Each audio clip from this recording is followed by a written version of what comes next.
23 जनवरी 2025 को Al Jazeera में published एक ओपिनियन आर्टिकल ने यूक्रेन वॉर के बारे में चौंका देने वाले हक़ाइक़ बेनकाब किए हैं। इस आर्टिकल में नवंबर के एक टीवी इंटरव्यू का हवाला दिया गया है जिसमें एक फ़ौजी कमांडर ने इंकशाफ किया है कि महाज पर लड़ने वाले 90% अफराद ज़बरदस्ती भर्ती किए गए देहाती हैं। एक और बयान में कहा गया है कि मेरे 30, 40, 50 सालों में रियासत ने मुझे कुछ नहीं दिया सिवाय एक क्लाशनकोफ के। मैं मुहिब्बे वतन क्यों बनूं? काकीव के एक शहरी का भी हवाला दिया गया है जो कहता है, मैं इस रियासत के लिए मरने को तैयार नहीं जो हमारे पास है। ये मेरा मुल्क है मगर ये मेरी रियासत नहीं। जैसे जैसे यूक्रेन का तनाज़ा रशिया के साथ तूल पकड़ रहा है, इस मुल्क को एक संगीन चैलेंज दरपेश है, अपने शहरियों को वतन के दिफा के लिए मुतहर्रिक करना। यूक्रेन पर मगरबी इत्तेहादियों का दबाव बढ़ रहा है कि वो 25 साल से कम उम्र नौजवानों की जबरी भर्ती का अमल शुरू करें। लेकिन मसला सिर्फ जंग का खौफ नहीं है, एक गहरा समाजी और सियासी खिला कौमी यकजहती की राह में रुकावट बन रहा है। यूक्रेनी की आदत और सिविल सोसाइटी इस जंग को बका की जंग करार देती है,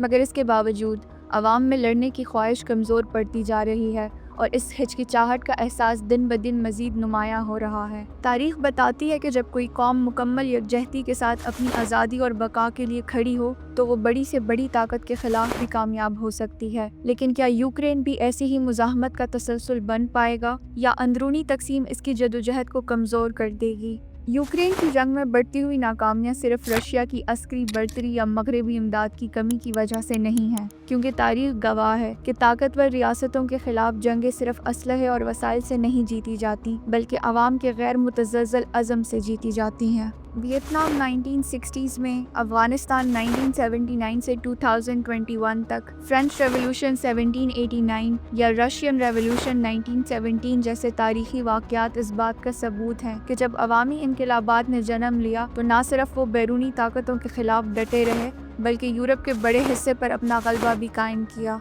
यूक्रेन की तारीख भी अवामी मुज़ाहमत से भरी पड़ी है, मैदान रेवोल्यूशन से लेकर डॉनबास में जारी मुज़ाहमत तक। लेकिन इसके बावजूद जो कौमी यकजहती इस जदोजहद को एक फैसला कुन मोड़ दे सकती थी वो आज भी एक ख्वाब ही नज़र आ रही है। सोवियत यूनियन के बाद के यूक्रेन में एक ऐसी अशराफिया उभरी है जो अवामी फलाह बहबूद के बजाय ज़ाती मफादात को तरजीह देती है। जहाँ गरीबों को ज़बरदस्ती महाज पर भेजा जा रहा है, वहाँ खरीब और लवीव जैसे शहरों में खुशहाल तबका निस्बतन महफूज और आरामदेह जिंदगी गुजार रहा है। ये वॉरियर एलिट्स, जिसमें समाजी कारकुन, इंटेलेक्चुअल्स, जर्नलिस्ट और NGO से वाबस्ता अफराद शामिल हैं, ये बयानिया कायम रखे हुए हैं कि यूक्रेन को हर हाल में फतह तक लड़ना होगा। ताहम जून 2024 में गैर मुल्की फंडिंग हासिल करने वाले 133 NGOs और कारोबारी इदारों के मुलाजमीन को सरकारी तौर पर जबरी भर्ती से मुस्तस्ना करार दिया गया। Many of these organizations are not even involved in maintaining any critical infrastructure। इस तफरीक के बाइस यूक्रेन में आम शहरियों के लिए बामानी मौके कम होते जा रहे हैं और एक ऐसा रियासती ढांचा तश्कील पा रहा है जो अपने ही अवाम को यकजा करने में नाकाम नजर आता है। ऐसे में सवाल ये है कि क्या यूक्रेन अंदरूनी अदम मसावात के बावजूद कौमी इत्तेहाद पैदा कर सकेगा? अप्रैल 2024 के एक पोल में सिर्फ 10% लोगों ने कहा कि उनके ज्यादातर रिश्तेदार जबरी भर्ती के लिए तैयार हैं। जून 2024 के एक सर्वे में सिर्फ 32% ने किसी हद तक नई जबरी भर्ती की कानून साजी की हिमायत की, जबकि 52% ने इसे मुस्तरद किया। जुलाई 2024 के एक और सर्वे में महज 27% अफराद का ख्याल था कि जबरी भर्ती ही महाज पर दरपेश मसाइल का हल है।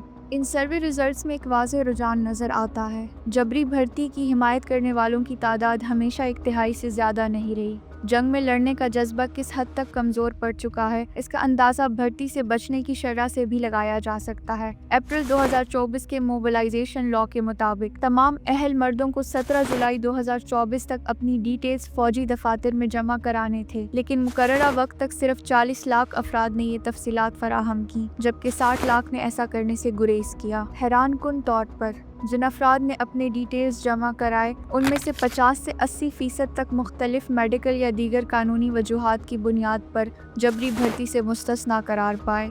यूक्रेन में रशियन जारहियत का खौफ तो तमाम शहरियों को जोड़ता है, लेकिन इन्हें किसी मुस्बत इज्तिमाई मकसद पर मुत्तहिद करने में नाकाम रहा है। लोग एक तरफ कब्जे के खौफ और दूसरी तरफ जबरी भर्ती और हुकूमत पर अदम एतमाद के खदशात के दरमियान तवाज़ुन कायम करने की कोशिश कर रहे हैं। यूक्रेन आर्मी को मोबिलाइजेशन में मुश्किलात और मुताद्दिद चैलेंजेस का सामना है। टेंस ऑफ थाउजेंड सोल्जर्स फरार होकर जंगी मंसूबों को मजीद पेचीदा कर रहे हैं।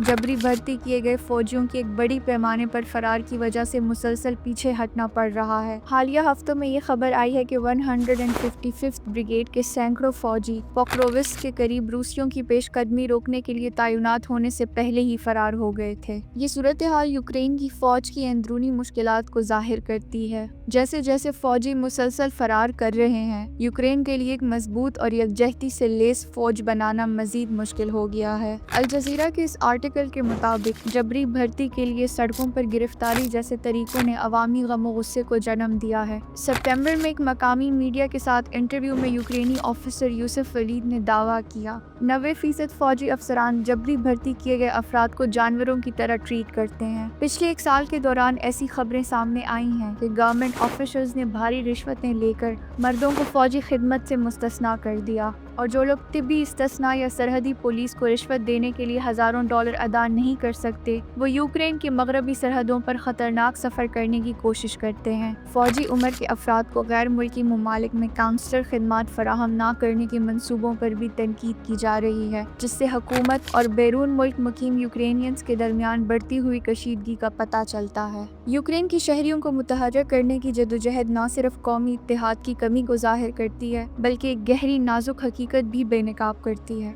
अगर रियासत और अवाम के दरमियान एतमाद और यकजहती का फुकदान बरकरार रहा तो ये जंग दाखिली अदम इस्तेहकाम के आगे एक बेकदर कोशिश बनकर रह जाएगी।